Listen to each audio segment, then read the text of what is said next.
आज हम बात करेंगे कि हमें दुख क्यों झेलने पड़ते हैं। आखिर कुछ लोग बहुत खुश रहते हैं, सुखी रहते हैं, और कुछ लोग बहुत दुखी रहते हैं। ऐसा क्यों होता है? और कई बार क्या होता है कि खुशियां आती हैं, थोड़ी देर आती हैं और फिर आदमी को दुख घेर लेता है। ये ऐसी सिचुएशनें क्यों आती हैं?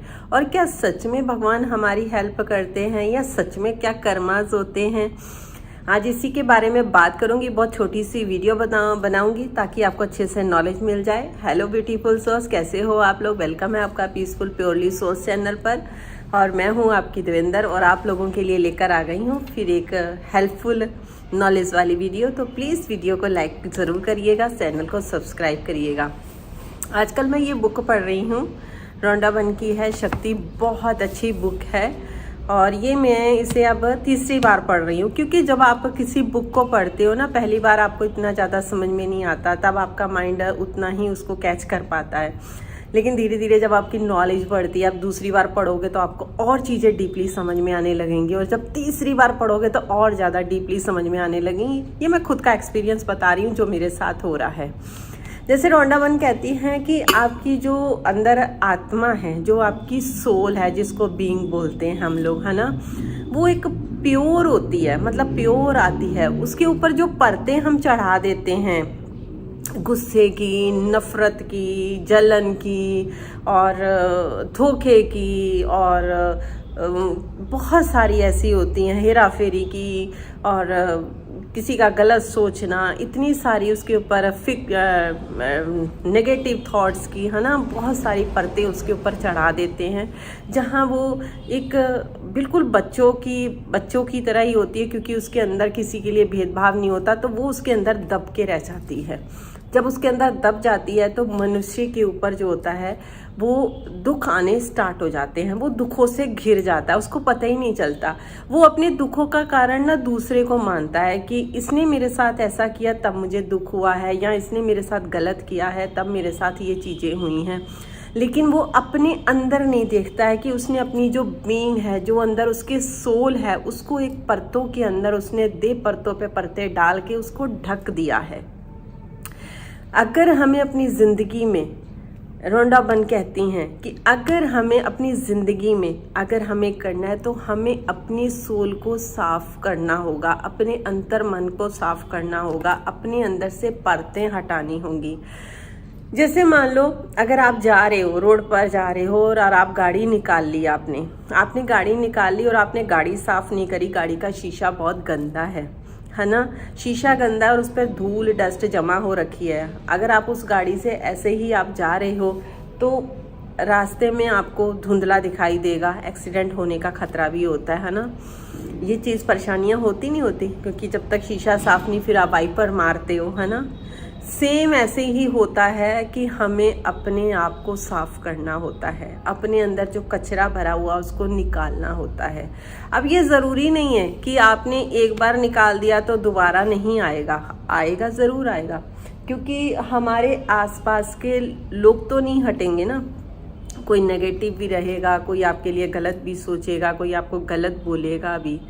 वहाँ पर सिर्फ आपको आपके साथ जो काम करना है कि अपनी सोल को मजबूत बताना है कि मैं एक पावरफुल सोल हूँ, मैं एक प्योर सोल हूँ। क्योंकि जब अपने आप को अंतर मन से आप बात करोगे, अपने आप को एक आत्मा के रूप में मानोगे, और अपने आप को बोलोगे कि मैं एक ईश्वर की छत्र छाया हूँ, उसकी कृपा मेरे ऊपर चाहिए, तो जब आप अपने अंदर एफर्मेशन देते रहोगे तो आपको वो चीज़ें इफेक्ट नहीं करेंगी। आपकी सोल जो है प्योर रहेगी। यानी कि आपको अपने ऊपर ही हर चीज़ के लिए काम करना है, दूसरों के ऊपर नहीं करना। आप अपने ऊपर ही अगर अपने लिए काम करेंगे, जैसे कई लोग बोलते हैं कि मेरी ज़िंदगी में प्यार नहीं है। कई लोग बोलते हैं, आदमी फैमिली में क्या चाहता है, उसको प्यार मिले, रिस्पेक्ट मिले, एक इज्जत मिले, मान सम्मान होता है ना। लेकिन उसके लिए जो हमारे पास ऑलरेडी ये चीज़ें जो होती है ना, प्यार, रिस्पेक्ट, मान सम्मान, ये सब हमारे अंदर होता है। यानी कि हमें किसी से भीख मांगने की ज़रूरत नहीं है। हम किसी से मांग रहे हैं तो वो भीख मांग रहे हैं। अगर हम खुद की रिस्पेक्ट करें, खुद के अंदर जो कंप्लीट है, मतलब हमारी जो इनर सोल है वो बिल्कुल कंप्लीट है, लेकिन हमने उसको अधूरा कर दिया है। मैंने बोला ना अभी, परतों के अंदर ढक के रख दिया है। अगर हम उन परतों को हटाएंगे ना तो आपको खुद से प्यार होने लगेगा, आपके अंदर प्यार का भंडारा भरेगा, आपके अंदर रिस्पेक्ट का भंडारा भरेगा, आपके अंदर खुद के साथ एक अच्छा रिश्ता भरेगा। तो आपको बाहर तलाशने की ज़रूरत नहीं है। हम बाहर तलाश रहे हैं, बाहर मत तलाशो। बाहर आपकी तलाश करते रहोगे तो वही चलता रहेगा, क्योंकि वही लॉ ऑफ अट्रैक्शन है। लॉ ऑफ अट्रैक्शन वही काम कर रहा है जो आप सोच रहे हो, जो आप बोल रहे हो, जो आप कर रहे हो। यानी कि कर्मास, मैं बोलती हूँ हमेशा, कर्मास वही होता है जो आप सोचते हो, जो आप दिल में सोचते हो वही बन जाते हो। तो अपने अंदर की चीज़ों को तलाश करो, अपने अंदर हर चीज़ को ढूंढो, अपने अंदर ढूंढने की कोशिश करो। अपने आप के साथ करने की ज़रूरत है, आपको अपने साथ रिश्ता प्यार भरा बनाने की ज़रूरत है। जिस दिन आप कहते हैं ना कि दूसरों को अगर हम एक्नॉलेज करेंगे, दूसरों की हम रखेंगे कि इसका नेचर ऐसा है, उसका नेचर ऐसा है, तो वो आपकी एक बुद्धिमानी हो सकती है। लेकिन अगर आप अपने लिए एनालिसिस करते हैं, अगर आप अपने आप को जान पाते हैं, तो वो है असली ज्ञान, वही है असली नॉलेज। जिस दिन आप अपने आप को जान जाओगे, अपने स्वभाव को जान जाओगे, अपने आप को जान जाओगे कि मैं ओरिजिनलिटी मेरी क्या है, जो ओरिजिनल क्या है। क्योंकि डुप्लीकेट तो हर कोई बना फिरता है ना। आप चेहरे देखोगे, अंदर बाहर कुछ होगा, अंदर कुछ होगा, यानी कि मुखौटा पहन के घूम रहे हैं। तो हम क्या खुद से तो झूठ नहीं बोलेंगे ना, हम खुद को देखेंगे कि मेरे अंदर क्या है। एक दिमाग कहता है अरे इसने तेरे साथ गलत किया, तू भी इसके साथ गलत कर, नहीं इसने ऐसा किया, छोड़ो इसको। नहीं, वो सारी चीज़ें हमारी सोल को नहीं पता। अब एक बच्चे हैं, आप देखा होगा कि अब बच्चे खेलते रहते हैं, उनके अंदर कोई भेदभाव किसी चीज़ के लिए नहीं होता, वो मस्त रहते हैं। अगर उनका झगड़ा भी हो गया तो वो भूल जाते हैं, क्योंकि वो अपने अंदर यहाँ चीज़ें नहीं रखते, अपने दिल में अंदर चीज़ें नहीं रखते, वो उस चीज़ को वहीं निकाल देते हैं। तो क्या हम बच्चों की तरह अपना नहीं कर सकते हैं? अगर हमें अपनी ज़िंदगी में खुशियाँ चाहिए, हम अच्छे रिश्ते चाहते हैं, अच्छा प्यार चाहते हैं, अच्छी अबंडेंस अपनी लाइफ में चाहते हैं, अच्छा पैसा चाहते हैं, मतलब सब चीज़ें अच्छी चाहिए, तो क्या अच्छा बनने के लिए क्या हम अपने आप को अच्छा नहीं बना सकते हैं? हम अपने ऊपर काम नहीं कर सकते हैं? यही कर्मा क्रिएट होता है।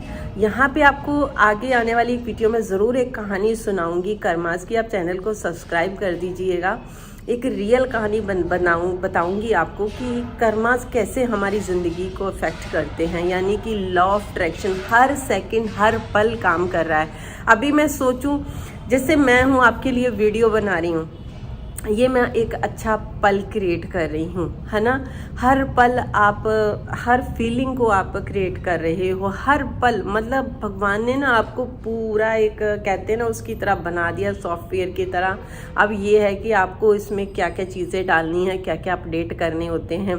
अब जैसे हम लोग अपने कपड़ों में भी अपडेट करते हैं ना, कोई फैशन कोई आ गया, कोई फैशन कोई आ गया, ऐसे ही हमें अपने अंदर की चीज़ों में भी अपडेट करना है कि हम अपने माइंड में क्या चीज़ें डालें, जो चीज़ हो गई उसको छोड़े। क्यों हम अपने कर्म ऐसे बांधे, फिर उसको बांध के कहते हैं ना कर्मों की पोटली बांध के फिर हम आगे चलते जाएंगे, है ना। तो ईश्वर हर पल हमारे साथ होते हैं, हर समय हमारे साथ हैं। बस हमें फोकस कहाँ करना है, अपने ऊपर, अपने कर्मों के ऊपर, अपने काम के ऊपर। तो हमारी ज़िंदगी में भी खुशियाँ ही खुशियाँ रहेंगी, कोई दुख किसी के पास भी नहीं आ सकता। भगवान हमेशा सबकी सुनते हैं। बस आपको प्योर एक सोल बनना होगा, जिसके लिए आपको खुद पे ऊपर काम करना है। आप एफर्मेशन दीजिए, अच्छी डाइट लीजिए, अच्छा सोचिए, अच्छा देखिए। आप देखिए, आप कुछ दिन का चैलेंज लेकर देखिए ना, एक एक दिन का चैलेंज ले लीजिए। अगर आपको लगता है कि एक हफ्ते का बड़ा होता है या 21 डेज़ का, तो आप कम से कम एक हफ्ते का लेके चैलेंज लेकर चलिए। फिर देखिए अपनी ज़िंदगी को बदलते हुए, फिर मुझे प्यारा सा कमेंट करके ज़रूर बताइएगा, ठीक है। और आज ये वीडियो कैसी लगी ज़रूर बताइएगा। हमेशा मुस्कुराते रहो।